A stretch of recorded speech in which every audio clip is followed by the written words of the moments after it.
everybody, I'm Heather Sides. I'm an independent demonstrator with Stampin' Up. I'm in Spokane, Washington, and I come to you live every Wednesday night with 3 new projects or ideas to give you some inspiration for your own creativity. And tonight is no exception. I've got some fun projects ahead using some tools that we don't necessarily use too often, so I'm kind of excited to play with them with you. So give me a second here. I'm going to pull this up on my big screen so that we can chat and I can see what you've got to say tonight. Speaking of chatting, make sure that you pipe in and ask questions, answer questions. At the very least, say hello and tell me where you're from, because everybody who comments, their name will go into a drawing for a prize that I will award next week. If you are watching a replay of this, either on Facebook or YouTube, still make sure you comment, because your comments still count toward that. I go in a couple hours before I go live and pick up any comments that came in after the live to make sure that everybody gets credit for participating. So it looks like, ooh, I've got some hair going on, don't I? That tells you my video's up and running, doesn't it? Okay, so let's see here. Kathy's here. 2 Kathys are here. Marcia's here. Hello, everybody. Good to see you guys. So, okay, I can see it nice and clear, and we're good. And you guys can see the mess behind me, which is great, right? That's what we call real life.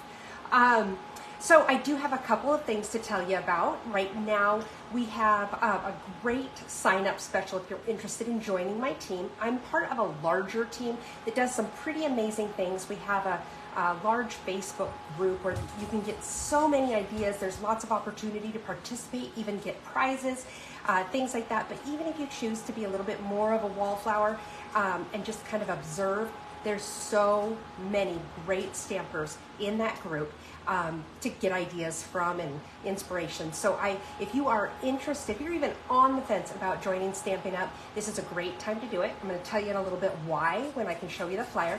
But yeah, I mean, it's a great deal. My dog keeps running past me, and I think she has something she's not supposed to have, because when she comes in the door really fast like that, it typically means she's running inside with a rock, and she's not allowed to bring rocks inside. Yep, sure enough, she's on my couch with a rock. Anyway, what I was saying is, it's always a great deal to join Stampin' Up. It's probably the best deal that we offer, because you can pick, for $99, that's the cost of your kit, you can pick $125 worth of products of your choice, which means if you're a brand new stamper and you need to stock up on the basics, you can, or maybe you're a little more advanced stamper and you've got all the basics already, then you can just add to your collection what kind of extras you don't have and would like to have.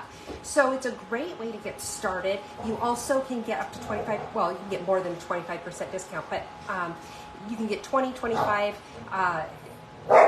really early on in your stamping. So anyway, it's a great deal. If you have questions about it, you can certainly contact me at heathersides.stampinup.net or at my email, which is stamphappenings@gmail.com, or you can send me a private message here on Facebook.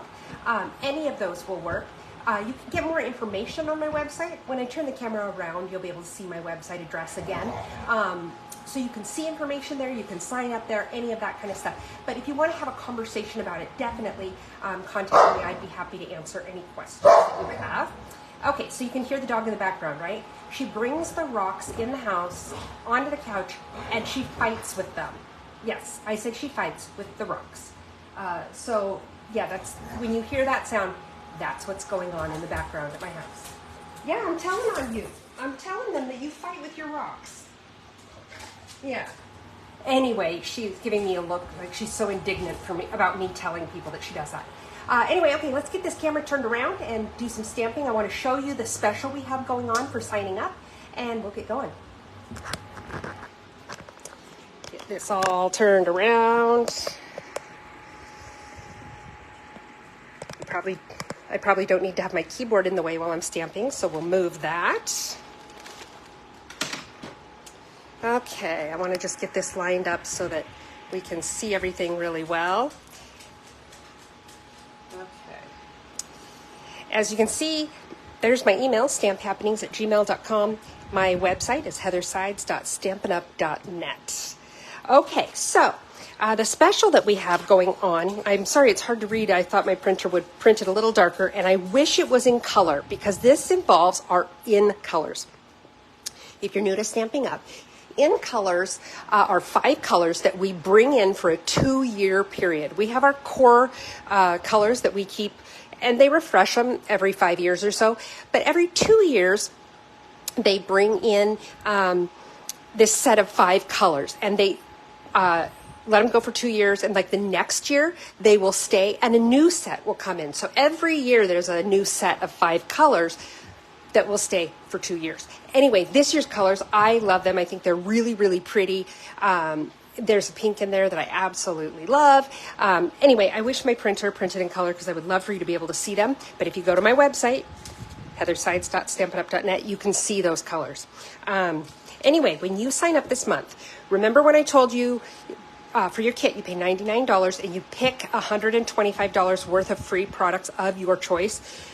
In addition to that, you're going to get $82 more worth of in-color products. You'll get the 5 new in-color ink pads. You'll get the 5 new in-color markers. You'll get the cardstock with the with all of the colors, and you'll get the designer series paper of that color family as well.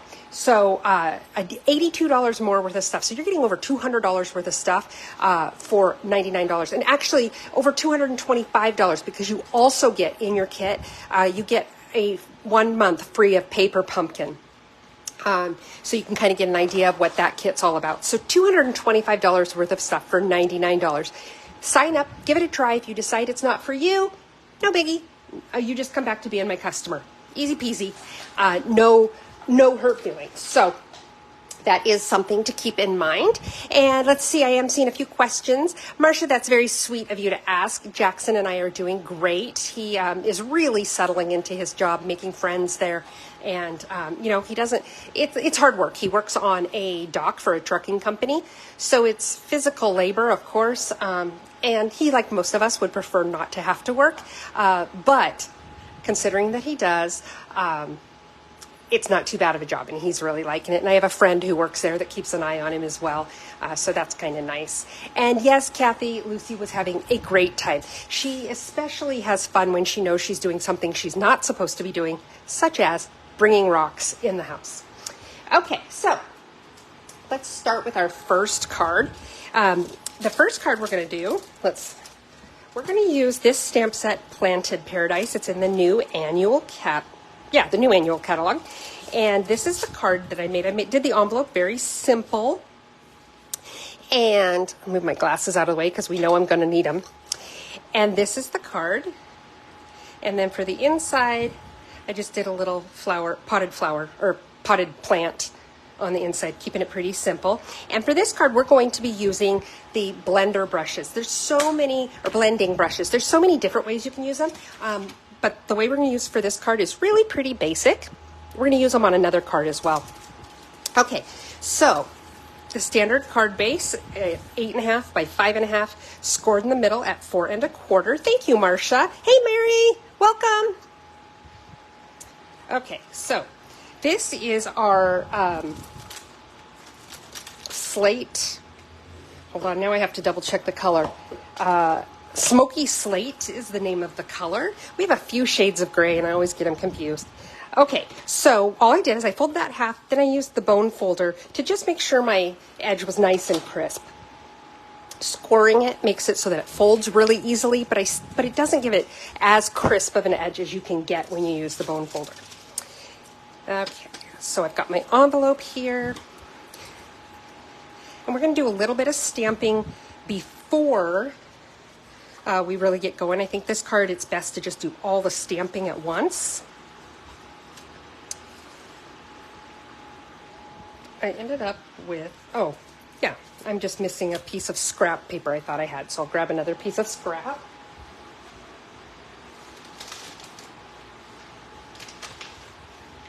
I don't even have any little scraps in here, so I'm going to be using a big scrap. Oh well. Oh, and you know what I forgot to do before we get going is I forgot to award the winner for last week's participation in conversation. And this week it's going to Kathy Sanford, a little kit that I put together. When you win one of my prizes, what I typically do is I put together a kit like this where you've got some cardstock, some coordinating ribbon, and some embellishments to go with it. So congratulations, Kathy. I checked and I don't have your address. So if you could shoot me an email with that, I'll get it out in the mail to you right away. Okay, so let's get our stamping done here. For the inside, we're going to be using, let's see here, colors we're going to be using here is I've got my Memento black ink, and that's just on top. We're not using that, I lied. We're going to be using the Smoky Slate, Garden Green, and Blueberry Bushel. Move them right here. And let's see what stamps I need. I need this cute little pot. I need this little pot. And I need these leaves. So the first thing I'm going to do is I'm going to take my scrap. Let's do the scrap one first.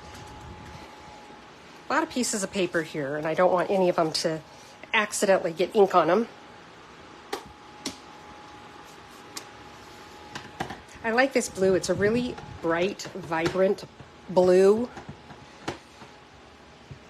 Okay, and I'm just going to stamp it here.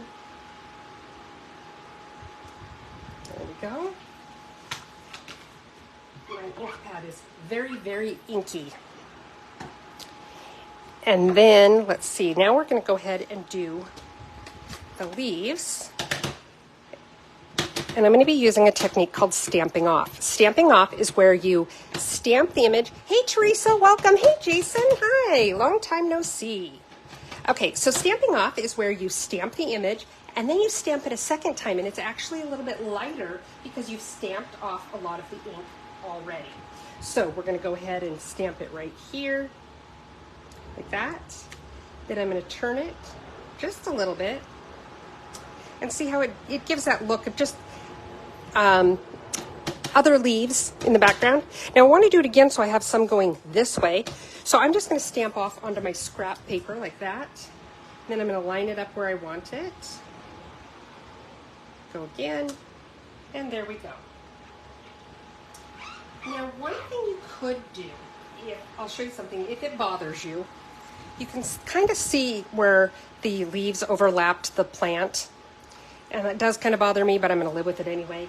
If that really, really bothers you, we have masking paper, which we're going to be using some tonight, but in a different way. But what you can do is I could have stamped the pot on the masking paper and then cut it out and put it over the stamped image and left it there. So when I stamped the leaves, instead of stamping onto the pot, it's stamped onto my masking paper. In fact, you know what I'm going to try really quick, actually? Let's try something. Just because it might even be a little easier. Let's go like this. So I'm going to stamp my pot. Just like so. And then I'm going to take my masking paper. You could also use Post-it, the Post-it tape. You know, I use that a lot for my for when I do my embossing machine. But what I'm going to do here is I'm just going to take a strip of this masking paper. I'm just tearing it like that. No big deal. And it's sticky on one side, like Post-it tape is, only it actually has a backing that you can take off. And what I'm going to do is just line it up right there along the top of the pot. And now, when I do my leaves, I don't know why I didn't think about this before. It's not going to stamp onto my pot. It's going to stamp onto that paper that I'm going to be removing anyway.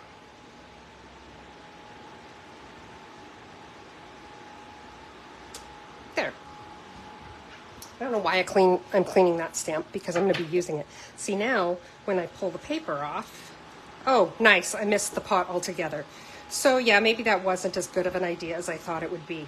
You got to watch, you have to know where the pot ends. Anyway, I'm going to keep going because I don't want to waste time, but I did want you to see, if you put that tape there, if you pay attention to where the edge of the pot is, then you don't, then you wouldn't show down here. Does that make sense?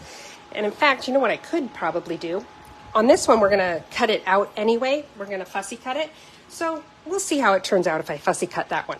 Okay, now this one is the inside of the card. So I just want a smaller pot here. So I'm gonna put it right here. And I lost my little paper that I just tore off. I don't know where it went.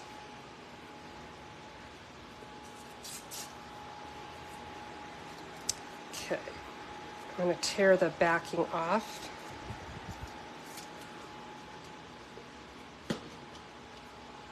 Oh, I didn't even think about the fact that it was a torn edge. I'm really rocking and rolling tonight, aren't I? So I'm just going to cut it so that it's straight at least.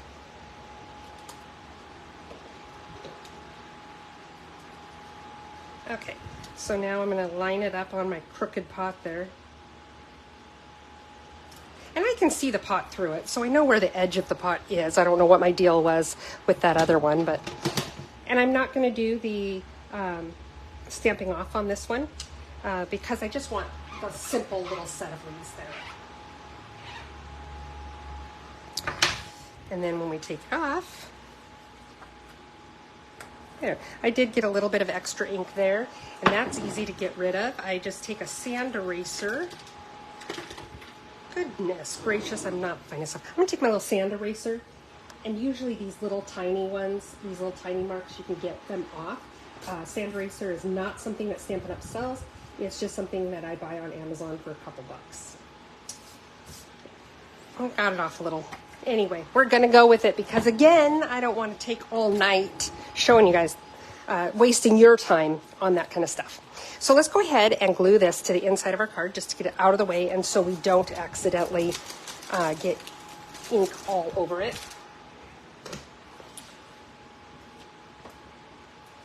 So what's everybody up to this week? Does anybody have anything exciting going on? Any good plans coming up for the weekend?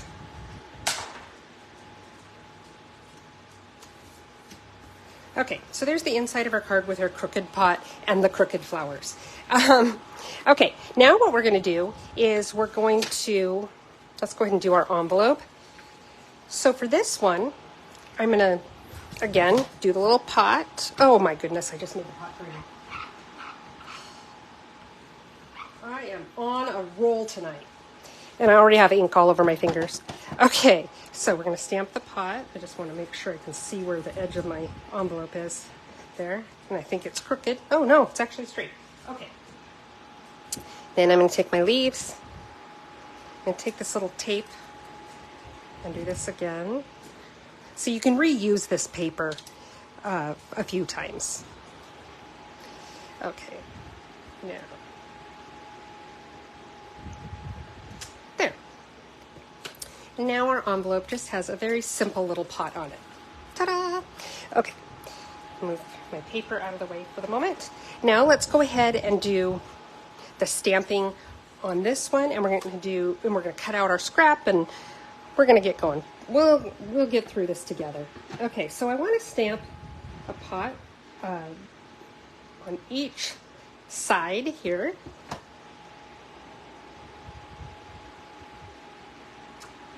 Oh, they're not even straight. Oh, wow. No, that's going to bug me. I have to fix it. Oh. Goodness gracious. There's one.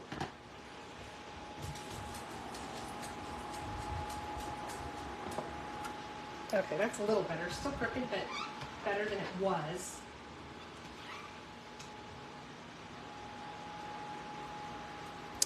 Okay, and now I'm going to take my tape.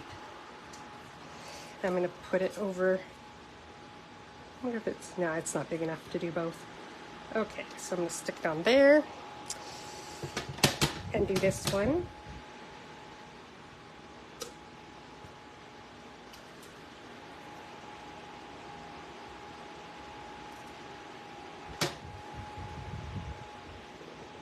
There we go.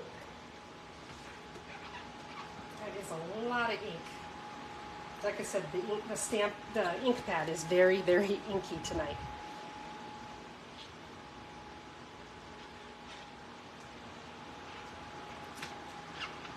Just trying to get my stamp clean. Okay, so now we have that part done. Now I'm going to move. You know what? This has those. You've heard me talk about this before. When you cut your paper, it gives you like a little lip on the edge of the paper, going toward the back. So normally it doesn't show, but if you flip your paper over, like I had to, then it's sticking up over the front. So all you have to do is take your bone folder and go over that edge. It presses it back down, and it's not a big deal. So I'm going to go ahead now and mount it onto this piece of the blueberry bushel. Blueberry bushel? Yep.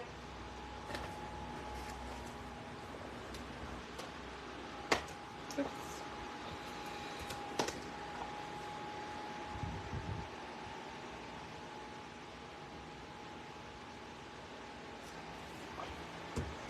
Okay, set that aside.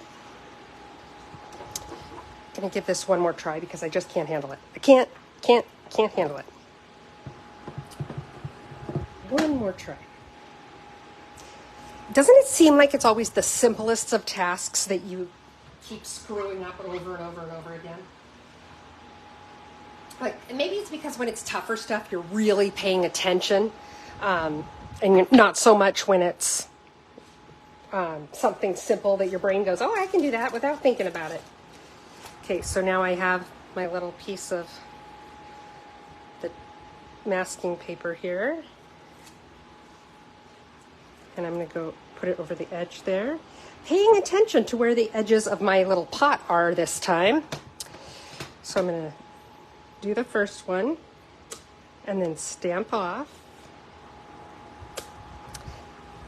Then I'm going to do the second one where I'm going to stamp off on my scrap paper. And this should be better.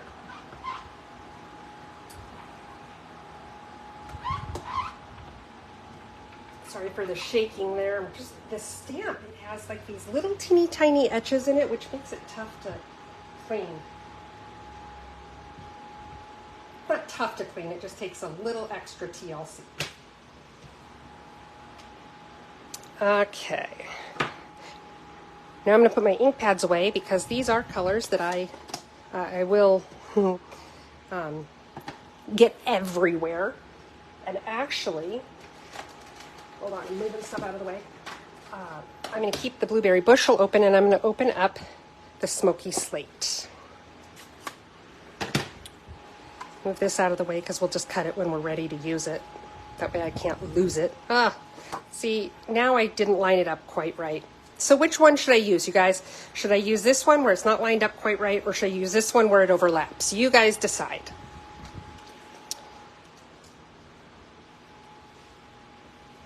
Okay, now we're going to use the blending brushes for this one. And this is a really, really simple technique. It gives kind of a marbling look, and I like it because it gives you a little bit of texture. Okay, so Marcia says the overlapping one.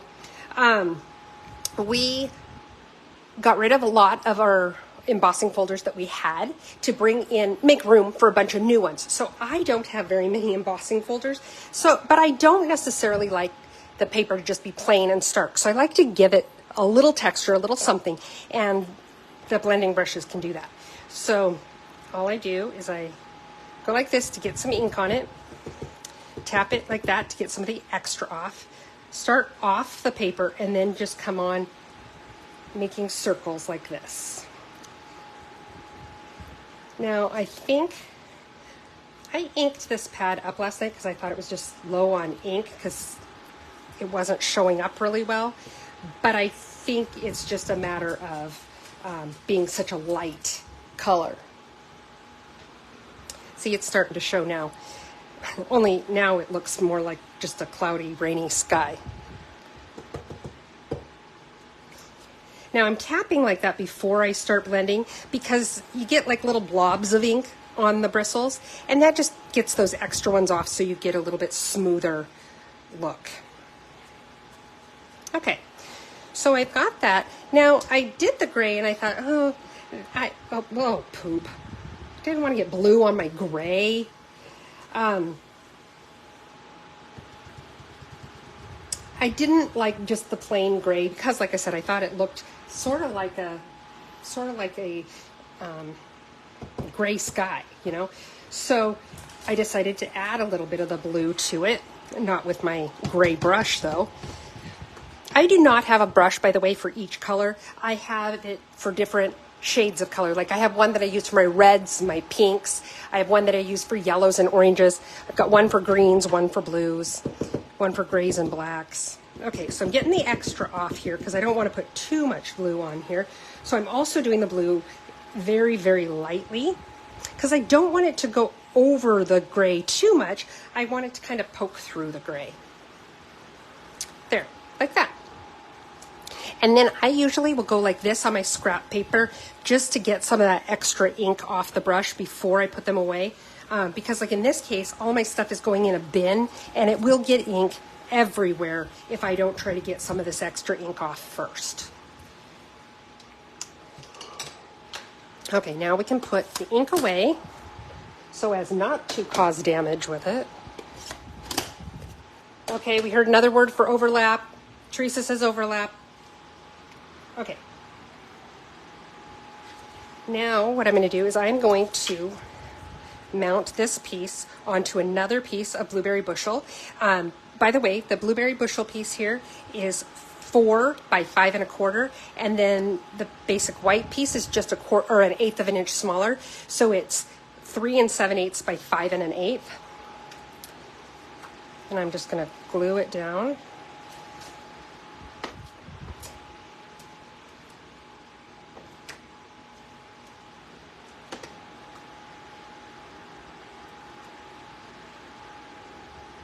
Got a very fine mat. I like to do it with just a fine mat like that. I think it just gives it a little bit of a pop behind it without taking over.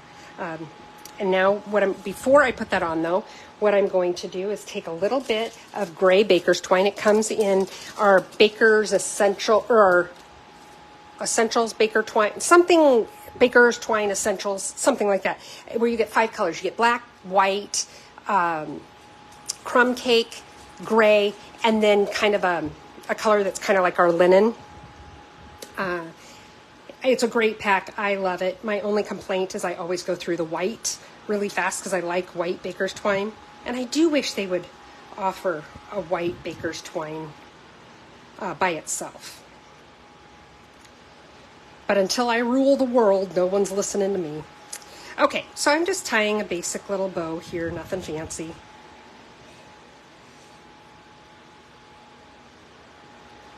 Isn't that lovely? Okay, so now I'm going to play with the bow to make sure I want my ears of the bow, my little loops, to be the same size. I also need them to untwist, which they do tend to twist just because they're wrapped around the twine is wrapped around a little spool when you get it. So there are things you can do. I think someone on here actually had said once that they iron it. I've heard people say that they... what else have people done? Well, there's all different things you can do to kind of get rid of that, the unintended little swirls in it. I, of course, did not do any of those things, as you can see, and now it wants to give me trouble. So there's my bow. And I am going to cut the tails here in a minute. I want to move my bow over because I want it to be more on this side. Okay, this is going to bug the heck out of me.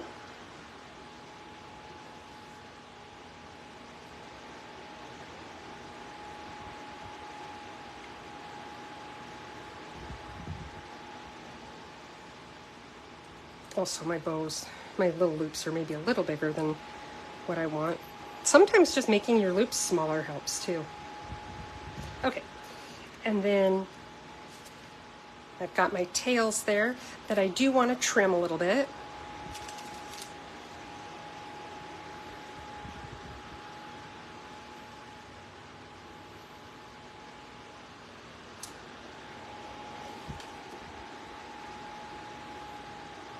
Okay, Now I'm going to take this piece and I'm going to go ahead and mount it onto the card just like that. And I'm kind of putting it down a little bit and over a little bit, so it's not centered horizontally or vertically. And I'm going to put that on with some, let me find them, my dimensionals.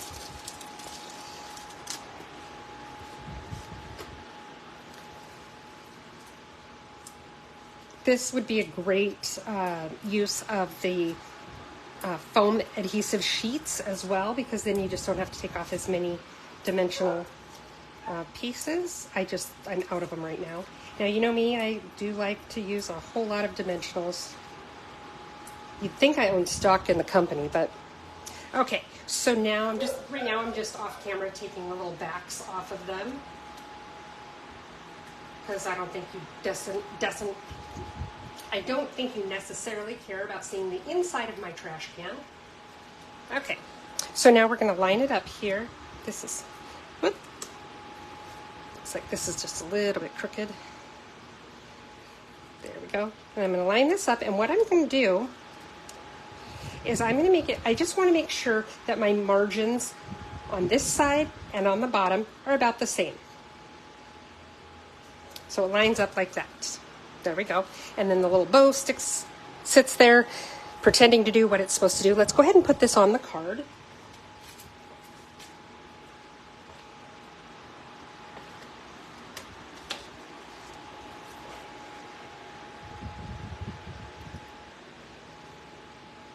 Now, a little trick to lining it up to try to center.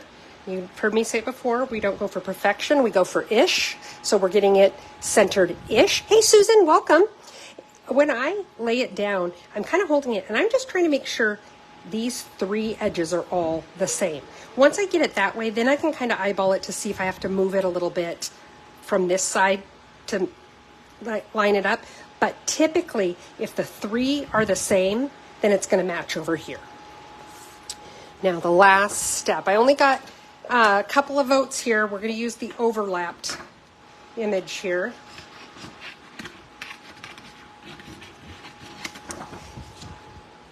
And we're going to go ahead and fussy cut this. This I need my glasses for. Okay. My old eyes, my eyes have ways of reminding me that I'm getting old. Well, I guess every one of my body parts tends to do that. They kind of work together to say, okay, it's your turn now. You tell her she's old.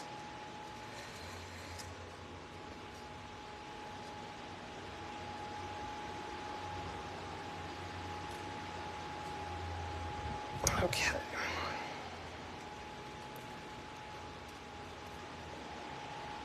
A couple of little choppy angles here.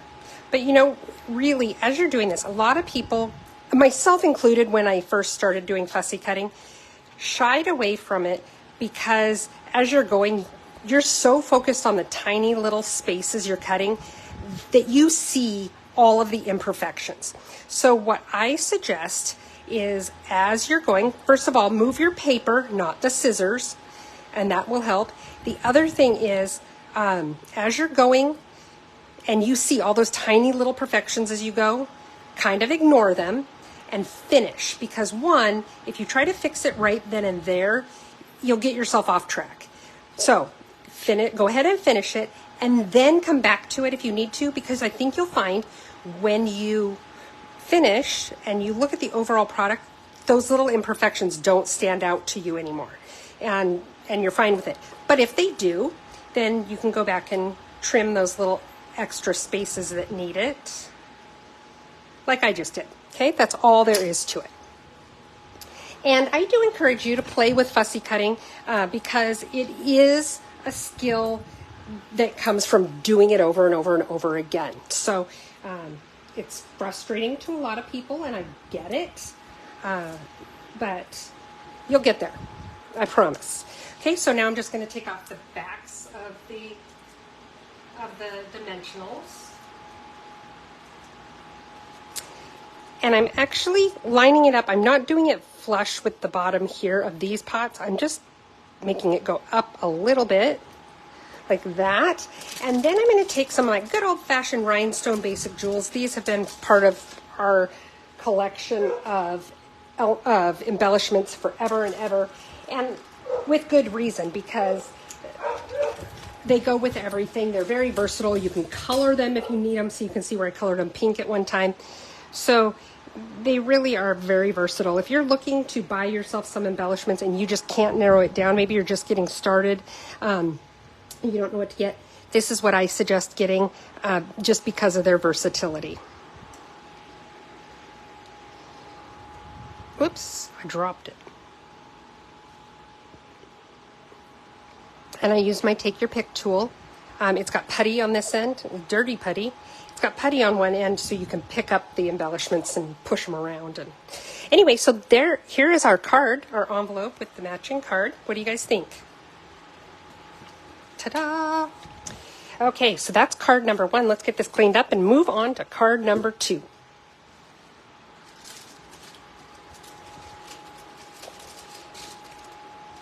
Yeah, Marcia, I have to say it's not. And Kathy agreed with Marcia. She said she doesn't think she'll ever get used to liking it. I wouldn't say it's my favorite thing to do. I do like my die cutting machine, but I have gotten, I've improved enough on it that I don't hate it like I used to. Will I ever love it? Probably not, but I don't hate it.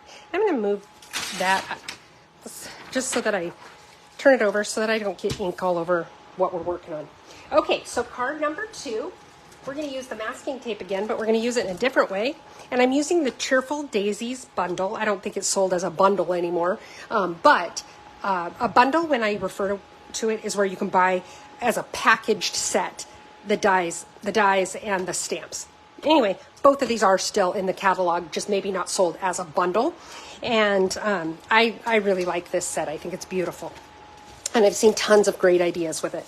Okay, so here's the card. Isn't that cool? I love that. We're using the blending brushes again, and we're using the masking tape. This is a card that I actually copied. Well, I didn't copy the card. I copied the idea from my friend Marcy Rogers. She is also here on Facebook. You can find her at Stamp with Marcy. Or I know she also has a YouTube page. I think it might be called Stamp with Marcy as well. An Instagram, Stamp with Marcy, and I'm guessing probably why can't I think of the word?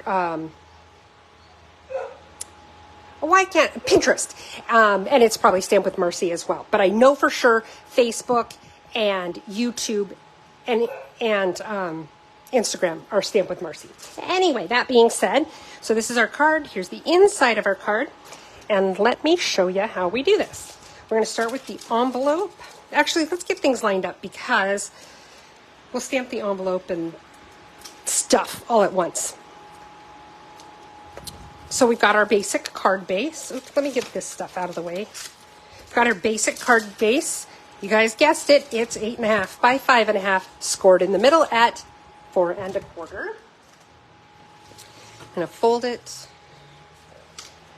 And then I'm going to take my bone folder, if I can figure out what I did with it.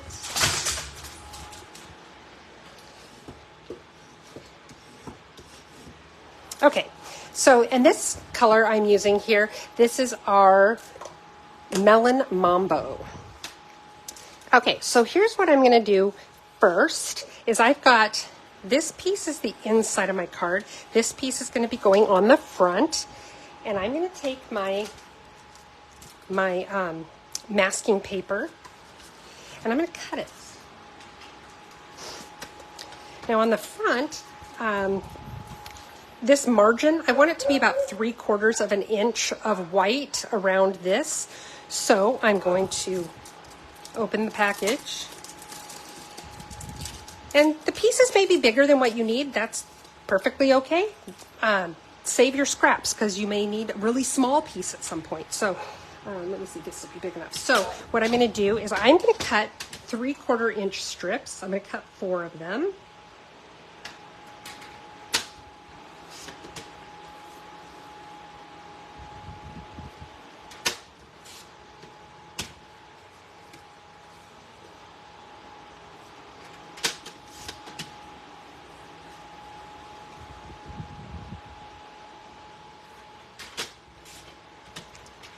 Okay,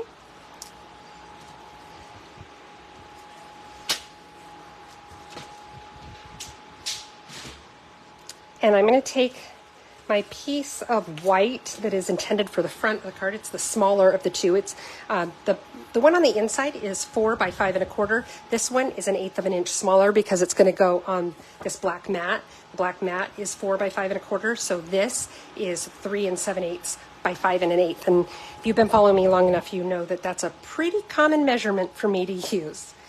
Okay, so I'm now taking the back off of this, and I'm just going to line it right up with the edge of my basic white paper.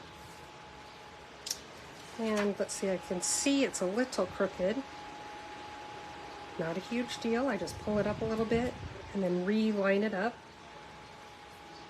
There we go. And then I'm just going to do this all the way around.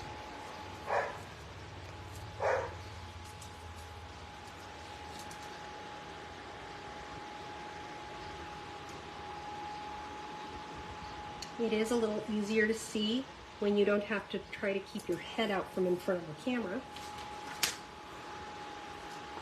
And maybe it is a little easier, I think, if I turn it and just have it closer to me. Yep, and the dog just ran in with another rock. She probably loves these Wednesday nights because she gets away with so much.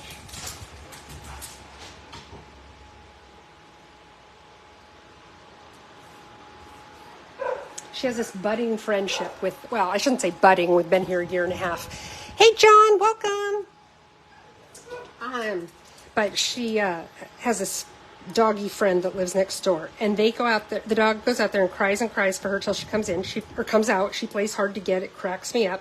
And this dog brings its toys to the fence to show her its toys, and it's the cutest darn thing ever.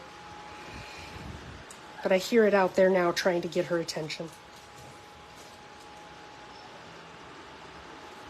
Okay, so I've made this edge all the way around as far as that goes, and it is kind of nice because the little extra length will tape this in place. And then for this one, for the inside, I'm going to take some more. I should probably cut it too.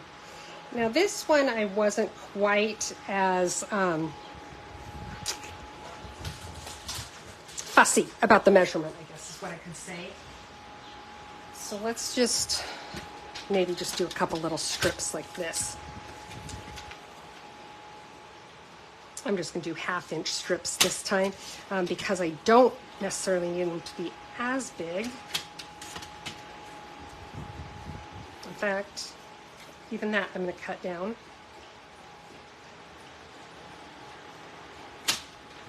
Oh.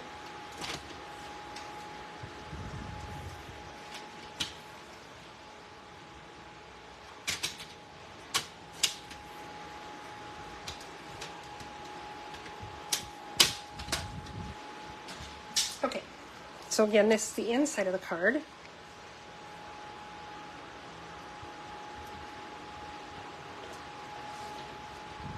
And for this, I'm going to go ahead and use the grid lines on my paper. I'm going to take advantage of that so that I can get the measurements that I do want. For example, I think I want my margin on the bottom and on the right-hand side to be about 1/4 of an inch. Let's get this back in place here.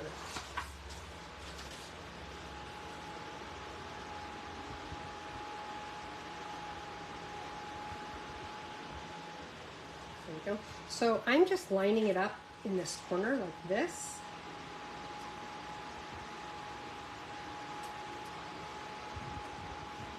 There we go.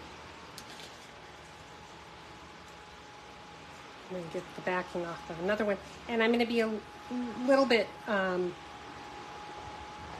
don't know what the word is, a little stricter, I think, with the measurements on the right side. Again, just because I do want to make sure that that margin is only 1/4 of an inch. So like that. Now the rest of them, it doesn't really matter. All I care about is that it's straight.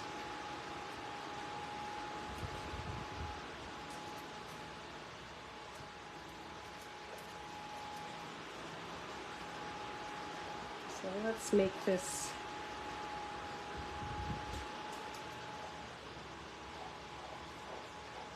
about like that. And then last one, again, this one, just want it to be straight.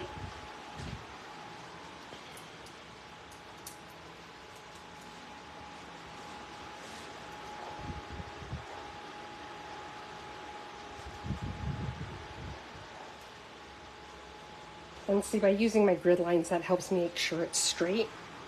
Okay, so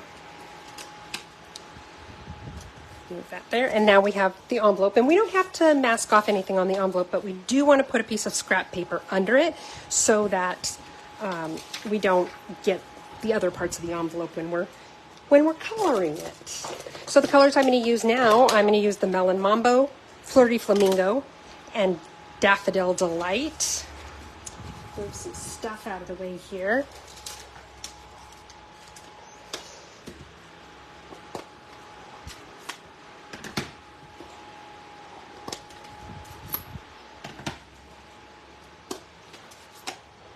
All right. So I'm going to start with my yellow. And just all I'm doing is getting some ink on the ink pad there. Start off to the edge, tap it, and then I'm just going to do a little bit of row of yellow at the bottom. If you want it to be a little brighter or darker or whatever you want to call it, layer on some more color. Go back and get some more ink off the ink pad and do it all over again. And it'll just keep layering the color to be the tone you want it to be. So now on this, start off to the edge. And I'm going to go about 1/3 of the way up.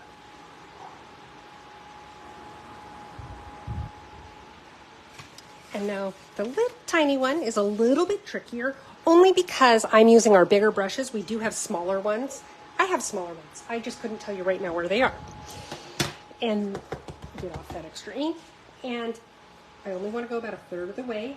So I'm being careful not to go up too high, but I'm also being careful not to go too far off the edge here and get ink on the rest of my card. Now I'm going to go ahead and do this to get rid of a bunch of that extra ink. Now this is my brush I use for my pinks and reds, and so I'm going to go ahead now. I'm doing the same thing with the Flirty Flamingo.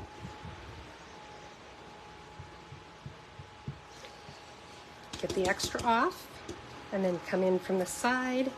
And I am letting it overlap that yellow just a little bit, that Daffodil Delight, so that the two colors sort of blend together a little. And then I'm doing the same thing on the other two pieces.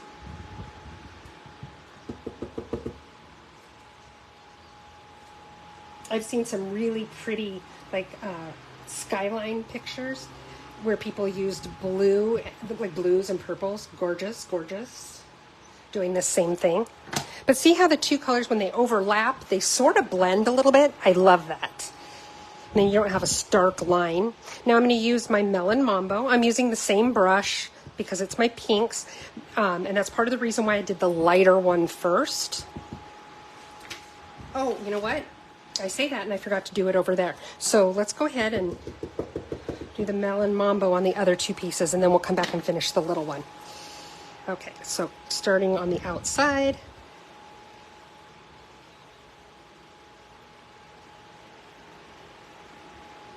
There we go. And the envelope is done. Isn't that pretty? It really pops off of the white of the rest of the envelope. Okay, so now I'm going to get a little more ink again.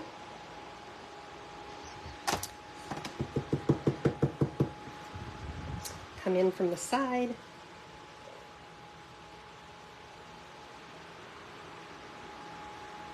Let the colors overlap a little bit. And there we go, we've got that one. Now, I want to clean this off a little bit because I want to get rid of that Melon Mambo so it's not quite so dark, because I have to go back in and do this little one. So I'm getting a little bit of the melon, or the Flirty Flamingo ink. Tap it. And then come in from the side, but be careful not to go too far into the card, toward the center of the card, because you don't want to get ink past your tape. Okay, and now I'm going to go ahead and do the Melon Mambo on that one.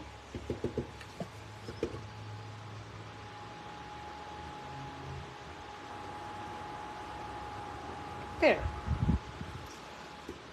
And now, okay, get the extra ink off. You're never going to get all of it, that's okay. And you don't really have to wash your brushes, I don't.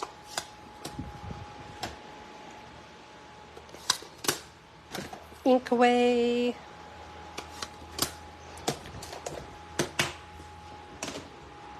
And now we're just going to take the paper off, the masking paper.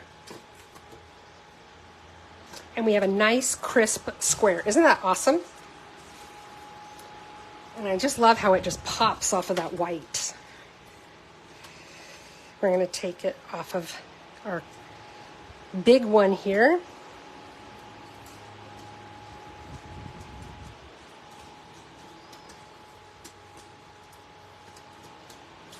Do tear carefully. It does stick a little bit stronger than Post-it tape does, so it stays on better, but you don't want to rip your paper when you're tearing it off either. So you just want to be careful.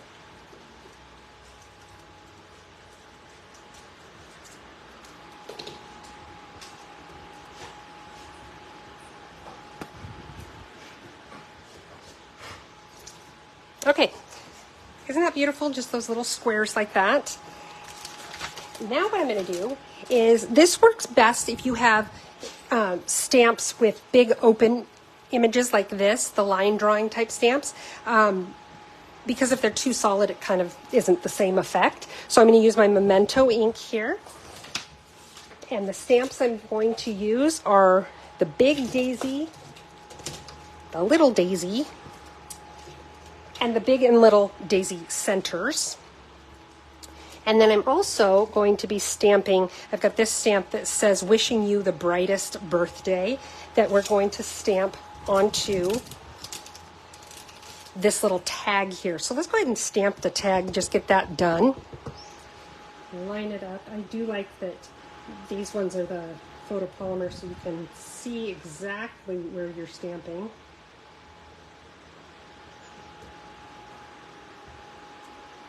There you go. And then you put this somewhere where you won't lose it.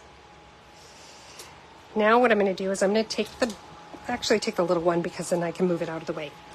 So I've got the little daisy here. I'm going to ink it up with my Memento ink. And I'm just going to kind of stamp it in the center of that square. It does come out over the edges, and that's intentional. I made my square smaller than the stamp. If you don't like that, you can make your square bigger. And then I'm going to stamp the center of the daisy as well.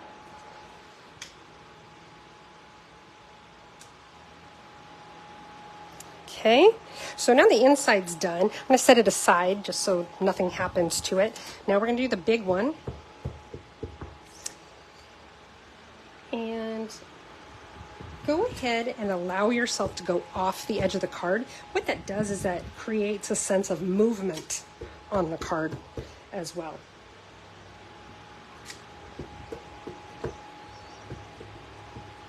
Don't get in such a hurry that you don't make sure that you press evenly on your stamp. Oops, or rock the stamp. Okay, now I'm going to go ahead and do the center of the flowers.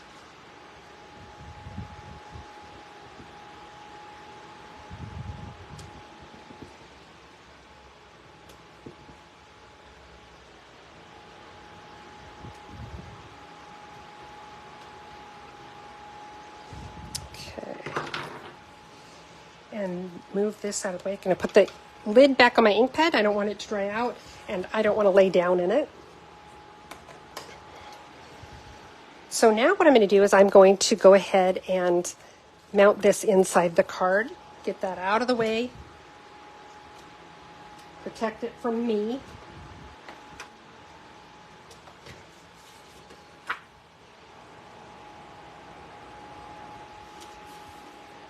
That's done. Now I'm going to mount this piece onto the basic black.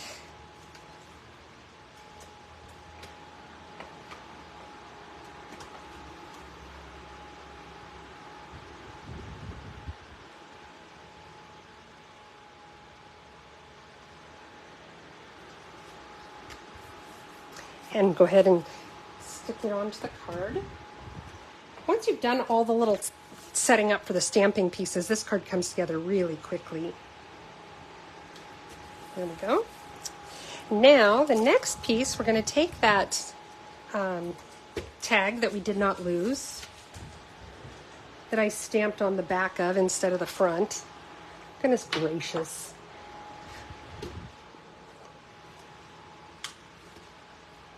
Redo it on the front of the paper. Typically, the front and the back don't matter, but when you have these little, see those little stitch marks, they do look different on the back.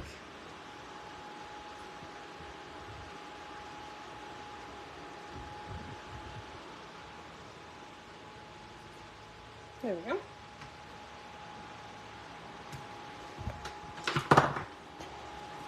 Tonight is the night of redoing things, I guess. Now I have this little strip that I cut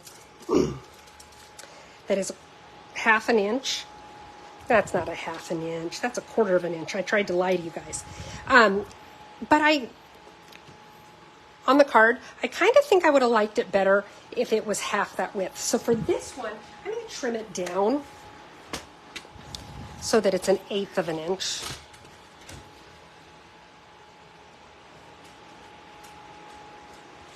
Sometimes it's a little tricky with these narrow pieces, these pieces that are already narrow.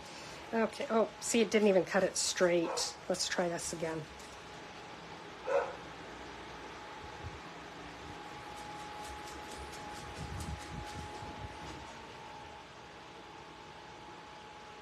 You know what?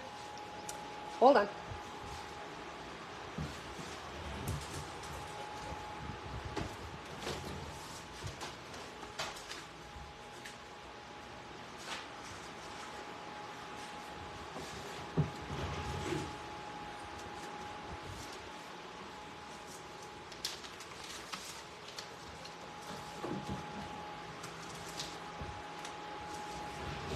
Okay, here we go. Sorry about that.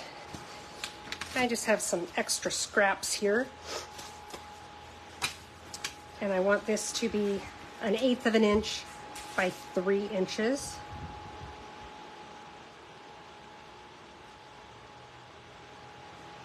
Wait a second.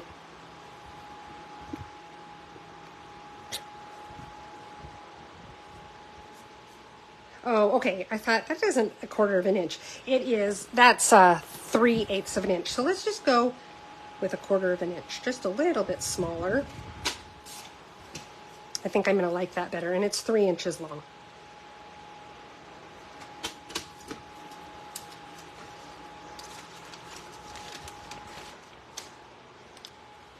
Welcome to my neuroses, folks. Oh no, Robin's turning into a pumpkin. Good night, Robin. Sleep well. And I lost the piece I just cut. Goodness.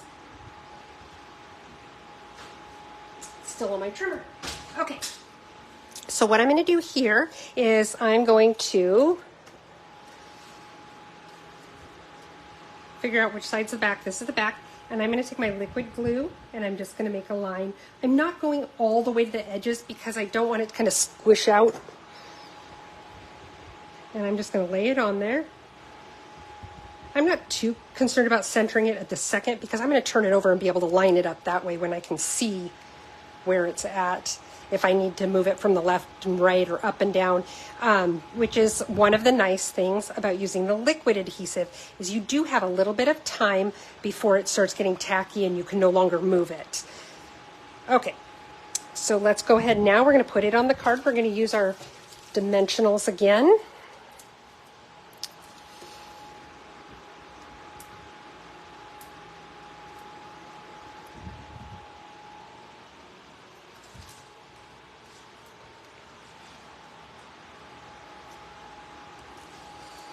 And I'm just going to kind of line it up, I think, right about here. I want a little of that yellow showing through the bottom, like so.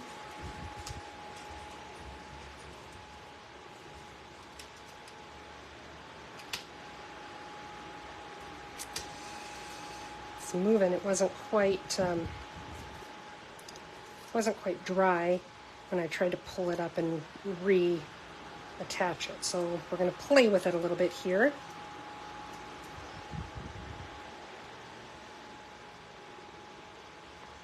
There, I think I like that a little bit better. So there, like that. And then I'm going to take my Glossy Dots assortment. And I just got some things here that got to get put away. They're in the way, and I'm causing trouble with them. Okay.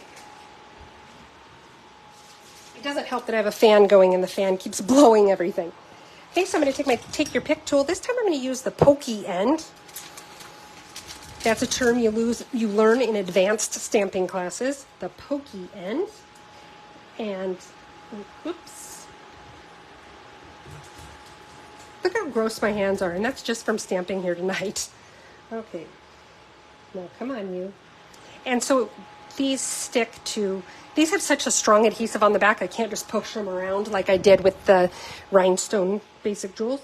So now I'm going to put one here right about the center. That gives me kind of my reference point. Come on.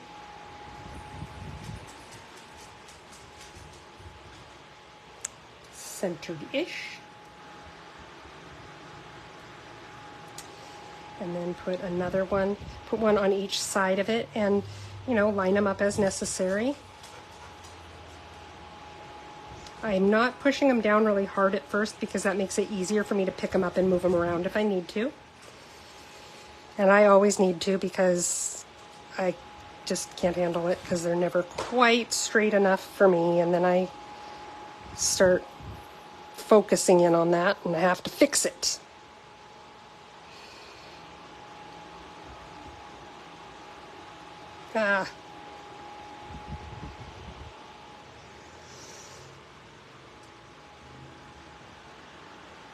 And we'll do this third one here.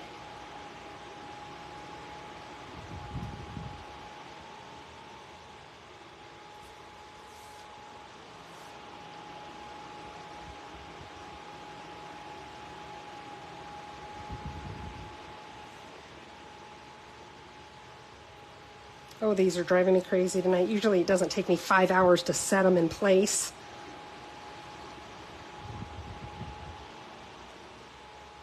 All right, you little booger.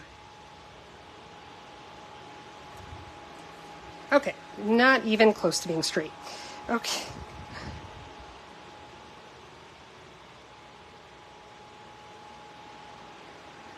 Okay, we're going to pretend those are straight. Now, I'm using, these come in 3 sizes. There's the small, medium, and large. So I'm going to go ahead and I'm going to use the medium-sized ones. I use the small ones on the tag, but I'm going to use the medium ones just to add a little bit of extra something, something.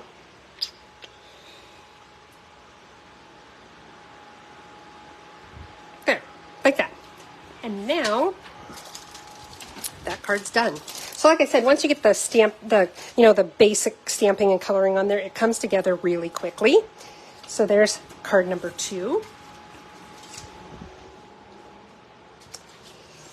Well, let's get going on card number 3. We're running a little bit behind tonight.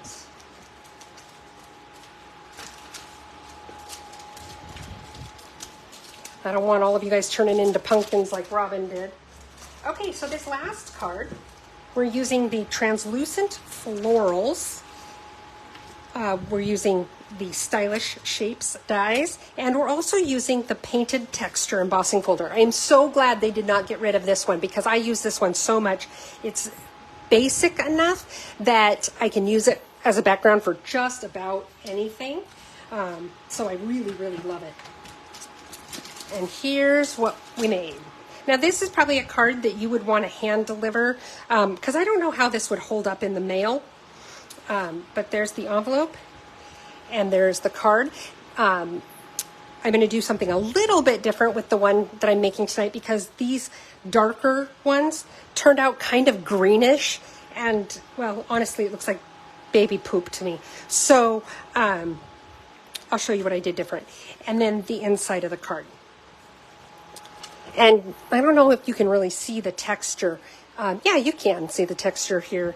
And you can see how it's really raised off the card. So I kept the stamping very simple. All it is the birthday stamp, because I wanted that texture to really speak for itself. The other thing I would do differently is I used our, what do we call it? We call it the shimmery white embossing paste. So it's got glitter in it, which is very cool. I love, love, love. But for this card, I would have preferred to keep it matte, but my regular embossing powder was all dried out and I couldn't use it. So those are a couple things I would do different. But let's go ahead and play this game. Standard card base, everybody say it with me, 8.5 by 5.5, scored in the middle at 4 1/4.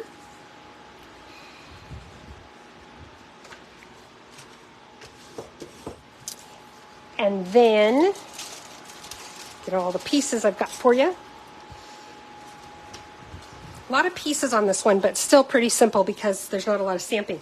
So I have the basic black that I ran through the embossing folder. Let's go ahead and put that on now. When you have a big embossed piece like this, a lot of adhesives don't hold it quite as well. I use the,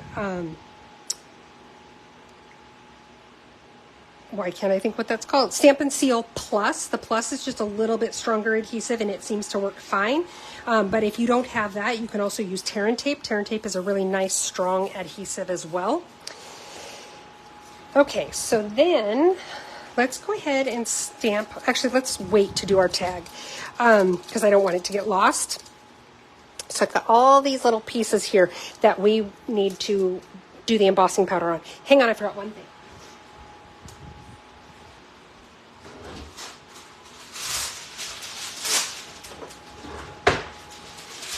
I'm using a piece of parchment paper.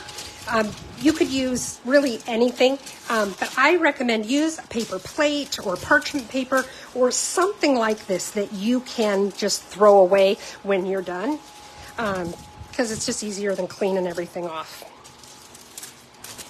And why I care about these edges all getting folded in, I don't know. It's just me. Thanks, Marcia. Marcia said she likes this card. Okay. So what I'm going to do now is I'm going to take my embossing paste. I do keep it in this plastic bag to try to help keep it airtight. But to be honest, it does dry out pretty easily. Not super duper fast, but it does dry out. So another thing you can do is put in saran wrap and then push it all the way down so it's touching the embossing paste. That helps also. But like I said, I went to mine and mine had been sitting there for like a year or more and it was dried out. So it's not going to last forever like that. So use it. Definitely use it. I do like to stir it up when I first get in there, just in case anything's settled or whatever. You can buy these palette knives through Stampin' Up. It comes with 3. Let's see if I have them all here. I know one of them is missing because it's in my bathroom with my body butter. But it comes with this one, it comes with this one, and then it comes with another one that's like a pointed tip, but tonight I'm going to use this. So what I'm going to do here is I'm putting just a little bit, I think I'm going to need a little more than that.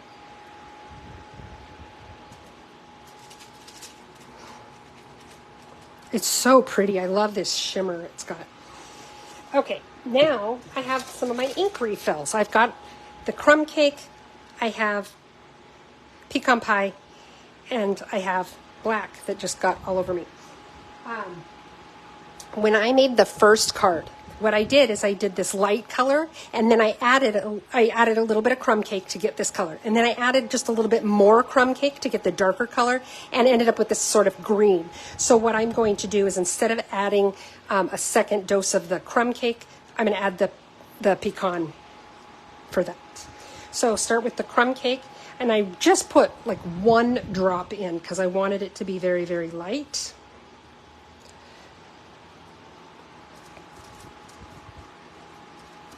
And I'm just going to stir it around. You can already see how it's got a little bit of that green tone to it. So crumb cake has some sort of a green base in it, I can tell you that.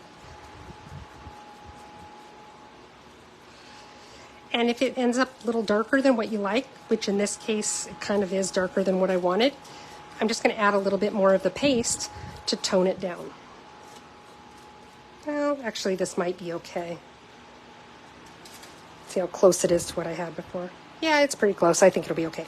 Okay, I have a few different places I'm going to put this. So I'm going to make a few streaks of it on my card or on my envelope.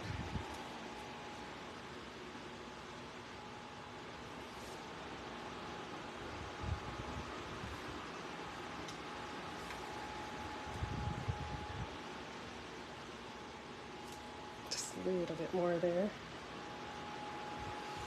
I'll set that aside because I'm going to add some black to it in a little bit. And now, on this piece, I want a little piece of the crumb cake here, or a little strip of the crumb cake here. And you can see I'm not doing anything perfection, straight lines. And that's kind of the idea. You want it to just look like little swoops of the stuff. And then, let's see, do another one right about here.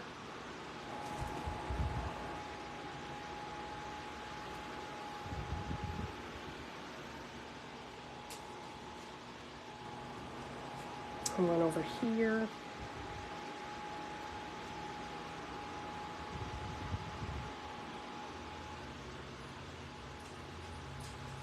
Okay, so now what I'm going to do, I'm going to add a little bit of the pecan pie in here to get it a little more brown.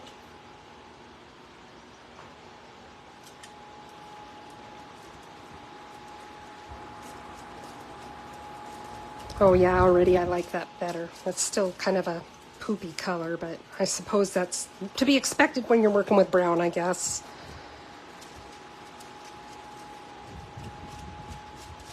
But I do like that it's more of a brown than a green. Maybe a little bit more because now remember, you can't take ink out. You can always add more. So don't get crazy with the ink drops in the beginning. If you find that it's just not the color you want, you can add more. But like I said, you can't take it out. So, okay, yeah, that's pretty gross. But anyway, and I only am using this color on the front piece. So put a little bit here. And if it overlaps a little bit onto the other pieces, that's okay, or the other strips.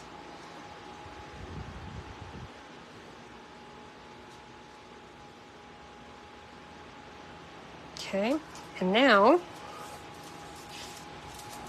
what I'm going to do is I'm going to add my black in there. The black will go ahead and, ooh, I got crazy, added a lot of black.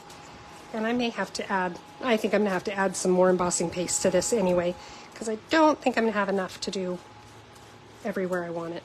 Oh, and I forgot to do the inside piece too. Darn it.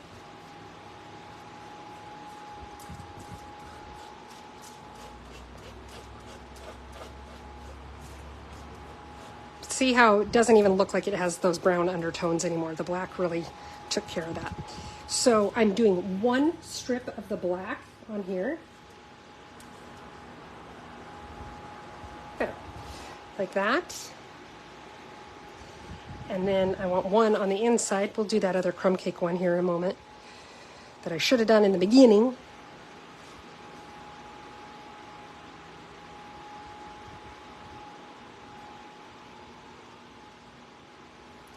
And I'm going to do some black on the envelope. Now there's a couple ways you can dry this. One is you can just let it sit overnight and dry, or you can heat it with your embossing. If you have a heat embossing tool, you can use that, and I'm going to show you how to do that. First, you want to go ahead and rinse off your tools pretty close to right away, but if you don't do it right away, just soak it for a while. and then some of it will still stick to the knife. You can just, I can't scrape it off with a fingernail. It's not too bad. Now, if you are using our little masks, the little masks, plastic masks, gosh, I can't speak, masks that we sell, you do want to rinse those off right away, because if it gets stuck on there, it's not coming off. And I can see I've got some here stuck on my knife, and I'm just using my thumbnail and pushing it off. So it's not a big deal to get it off of there if it's stuck. Okay, let me move this out of the way.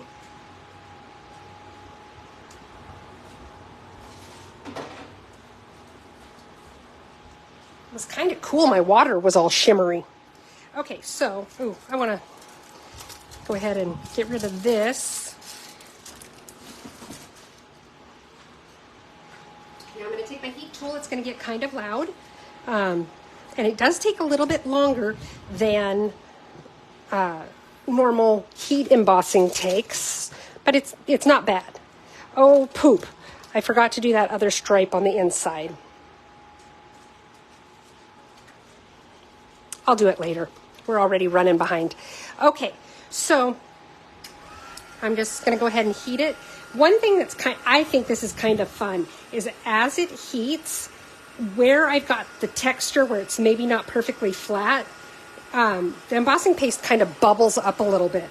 Now, if you touch it right away while it's still warm, it flattens back down. So you do want to leave it alone so that as it cools, it'll stay like that. And can you see how that's puffing up?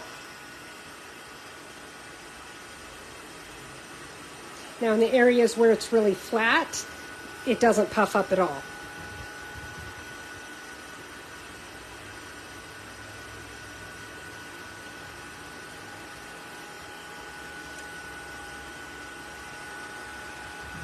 And I actually kind of found that the puffing up was a great way for me to determine if it was ready to move on to another section.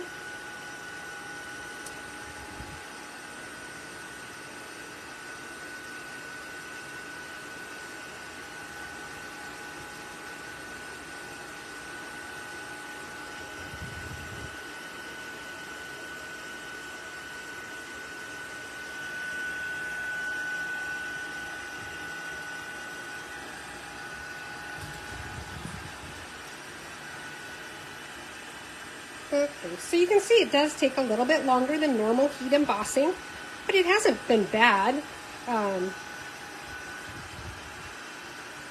So I'm going to set that aside. I'm feeling it gently to see if it's still, tacky is not the right word, but you can tell if it's still wet. But again, be careful because if you touch it while it's still warm, it will flatten those areas that it bubbled up.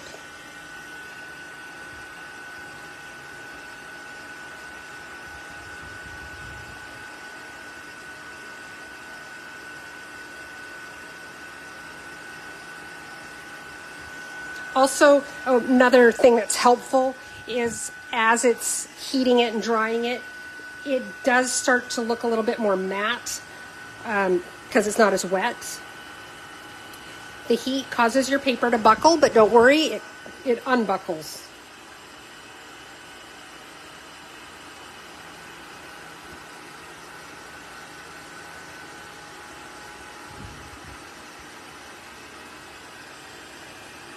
And if it doesn't unbuckle all the way, all you have to do at that point is flip it over and heat the back. It'll cause it to start buckling in that direction, which causes it to flatten out.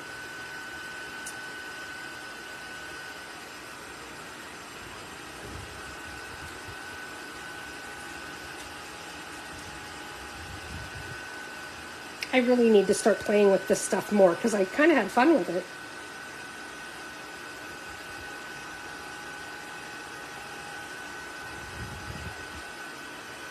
I'm kind of thinking that maybe I should have used our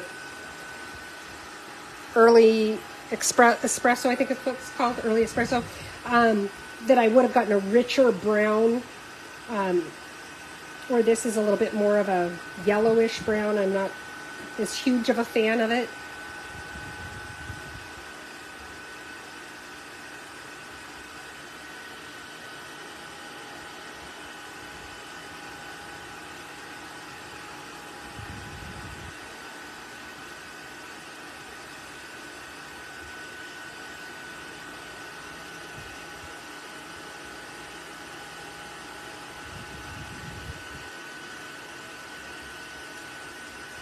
We're almost done, guys. This is another one that comes together very quickly once you've done this part. Probably the slowest part is this right here.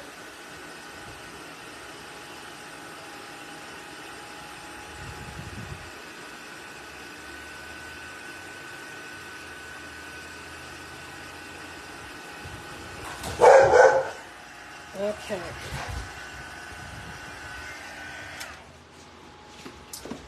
Okay, I'm going to scoot this out of the way for the moment, let it cool. Can't believe I forgot to do that. Oh well. Okay, now, where are my pieces?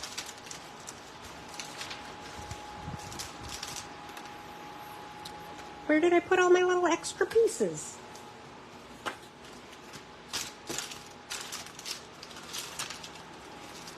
You guys, how have I lost all my pieces? Do you guys see them somewhere?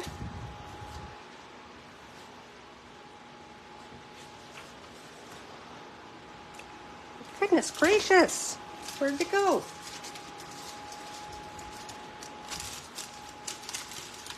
Oh, here they are. Golly. I'm going to put my embossing paste away. Close your lid really, really tight and then put it in the bag. Seal up the bag. Okay, now what I'm going to do is I'm going to take this little scrap that I have right here and I'm going to stamp happy birthday onto it.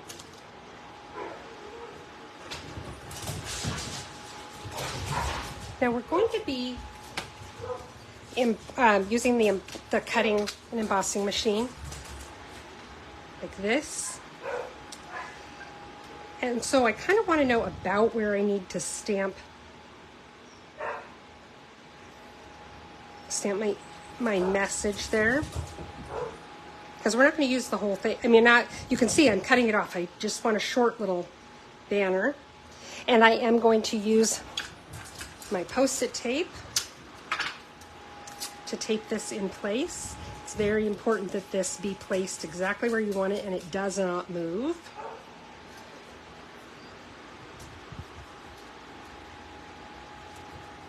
Okay, now I'm going to stamp my message right in here.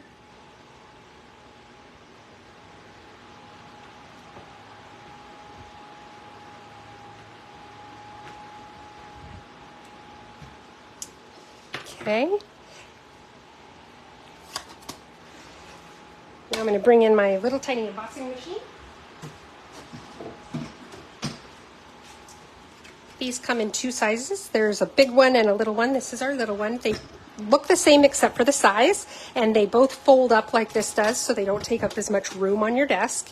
The small one does accommodate most of our dies, but not all of them. So you do want to pay attention if you're buying dies in the catalog and you have a small machine. It will note in the catalog whether or not they will fit in the small machine or not. Okay. And then I just wheel it through just like so.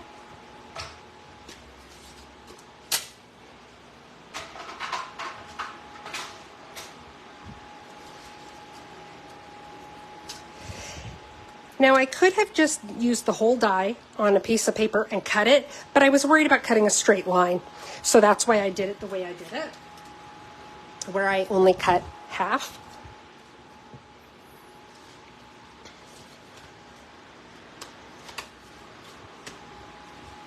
Now I'm going to take my, gosh, I can't even think of what it's called. It's a little squishy board. If you can think of the name, let me know. I'm drawing a blank. We do sell these, but I think they might be online only. And then I'm going to take my take your pick tool, and I'm going to punch a little hole right there.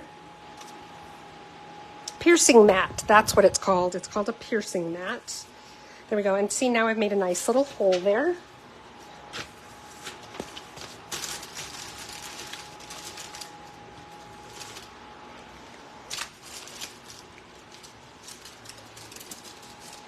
And I've got a little bit of ribbon. Okay, a lot of bit of ribbon, I guess. Not ribbon, but this is our linen. No, this one is our baker's twine in the crumb cake. Now I'm just going to set it aside there for a moment. I'm going to take the black. Now in this case, I have the black and white gingham ribbon. They did retire this, but they replaced it with the black and vanilla. And I've heard people say wonderful things about the black and vanilla. So you could do this same card, but instead of using the basic white, use our very vanilla paper, and it would work just fine. I think it'd be really pretty, actually, really, you know, that rich tone. Okay, so now we're going to take this, we're going to mount it. It looks like a hot mess right now, doesn't it? And we're going to go ahead and mount it onto the piece of crumb cake.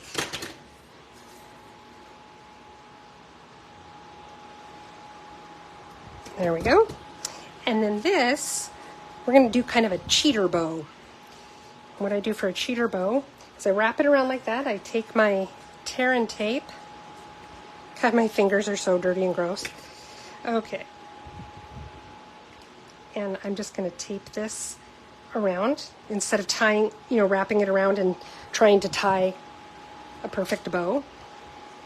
Now I'm going to go like this. I want to make sure that it's straight.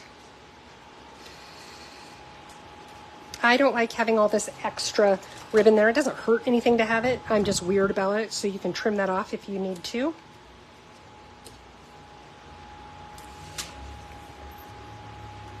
And then I have a shorter piece of it that I'm going to put right here underneath, and I'm just going to tie it once.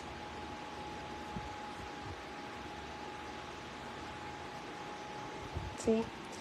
And now I want to trim it so it's not quite so long, but I want it to be the same length on both sides. So there we have it, just like that. Now it's laying kind of funny, but it really doesn't matter because we're going to cover up a lot of it. We're going to take our tag here, and the piece that comes through the back, see what I mean by the piece coming through the back there? It's going to go under. We're going to put this right about there. I'm just pulling it so that my ends of my twine are about the same length. Just makes it easier when you go to tie the bow. I'm going to tie a bow. See how it's covered, the little gingham bow that we did is covered up anyway. So the fact that it didn't lay quite flat, didn't look quite right, not a big deal, it got covered up.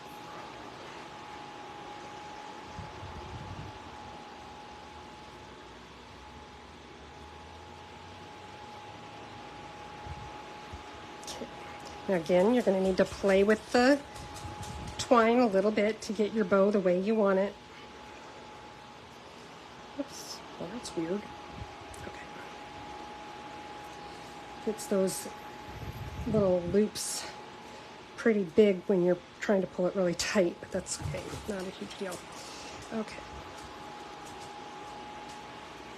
And actually, this one seems to be working a little better than the last one. Now I'm gonna trim the twine like that.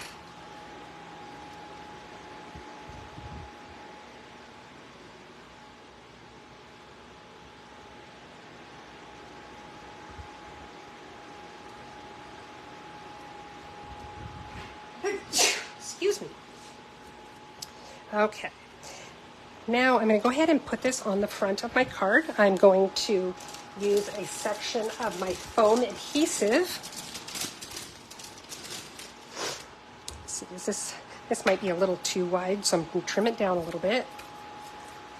Now the way you can sort of be a little economical with this is I could take a piece and cut a piece that was this long.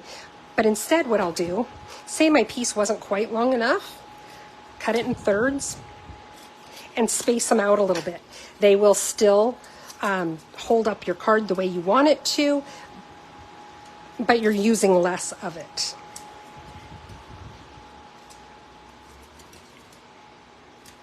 See what I mean?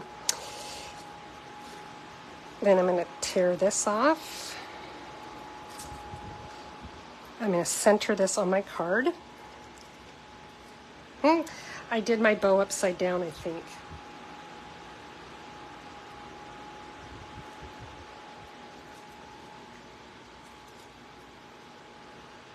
Oh well. So I'm going to have it sort of centered-ish on there. And then the last thing I'm going to do is I don't like it when the banner falls and it's just going straight down. I like it when it's at a little bit of a jaunty angle. So I'm going to take a tiny little bit of my foam adhesive. And the reason I'm using the little bit of foam adhesive instead of the dimensional is there is a little bit of a difference in thickness between dimensionals and the foam adhesive. And I want this to match up with what I used on the rest of the card. So, come on, little booger. So this way, now I've got it there, and it's going to stay in place. It's going to stay at that little bit of an angle. Now it is still a little bit lower because, you know, it's coming down from the adhesive plus the puffy paste plus the ribbon, you know, but that's okay. At least it holds it in place, and it doesn't look terrible. And we're going to put this on the inside of the card. And I'm going to add a little bit of crumb cake with the same thing, a little slash there at a later date. And there we go. We have card number 2. Oh yeah, I did do it backwards because the bow should be under the black one. Oh well. Okay. So let me clean up my mess here and we'll just kind of take a look back at everything we made tonight. I hope you guys had a good time. I always enjoy spending time with you guys. If you have any questions or anything like that, you can ask them now while I'm cleaning up, or you can contact me at stamphappenings@gmail.com or send me a private message here on Facebook. That works too.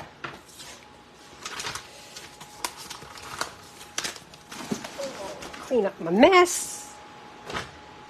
If you enjoyed it, I would love it if you would give some hearts or the thumbs up, those kind of things. Those are the weird little things that the algorithm looks for to tell people that, oh, this is something that people are enjoying.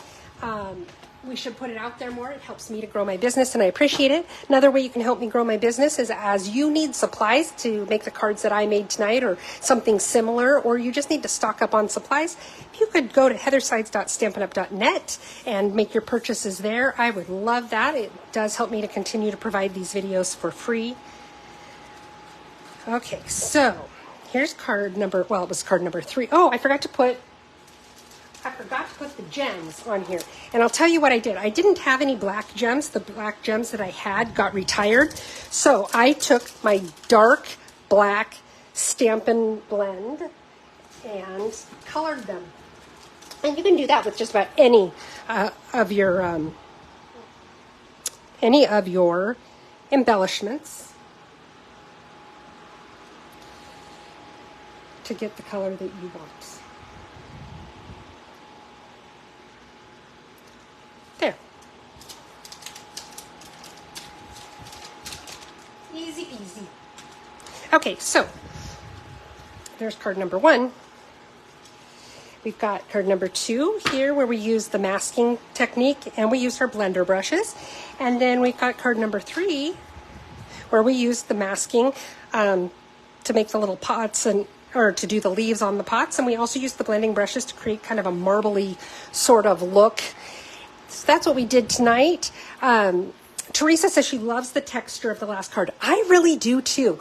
Like I said, it's really kind of inspired me to play with my paste a little bit more and see what other stuff I can come up with. I really like it. So anyway, this is what I've got for you guys tonight. I hope you enjoyed it. I hope you had fun, and I hope to see you guys next week here at Stamp Happenings on Facebook. I do always upload this to YouTube afterward. If you are not a subscriber on my YouTube page, make sure you go there and subscribe. Click the bell. That'll give you a notification whenever I upload anything new. I think that's all I've got for you tonight, though. I hope you guys have a great week. And yes, Marcia, go back and watch the first 2 cards. They're kind of fun.